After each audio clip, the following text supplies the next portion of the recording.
तारदाळ श्रीराम मंदिर परिसरात काँक्रिटीकरण रस्त्याचा शुभारंभ। तारदाळ येथील श्रीराम मंदिर गावभाग परिसरात ग्रामपंचायतीच्या फंडातून मंजूर झालेल्या काँक्रिटीकरण रस्त्याच्या कामाचे उद्घाटन अनेक मान्यवरांच्या हस्ते गुढीपाडव्याच्या शुभमुहूर्तावर गुरुवारी सकाळी करण्यात आला।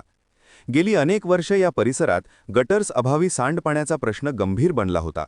तसेच या सखल भागात सांडपाण्यामुळे घाणीचे साम्राज्य पसरले होते। या वर्षभरात ग्रामपंचायतीच्या माध्यमातून गटर्स व रस्ता काँक्रिटीकरणचे काम पूर्ण झाल्याने स्थानिक नागरिकांतून समाधान व्यक्त होत आहे। बरीच वर्ष प्रलंबित रस्ता केल्याबद्दल स्थानिक नागरिकांनी लोकप्रतिनिधींचा सत्कार केला।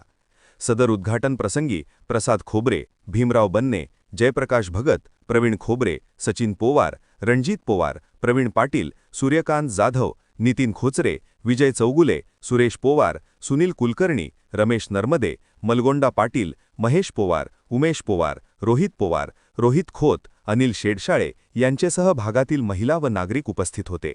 चॅनेलला सबस्क्राइब करा आणि परिसरातील ताज्या घडामोडी सर्वात आधी बघण्यासाठी बेल आयकॉनला क्लिक करा।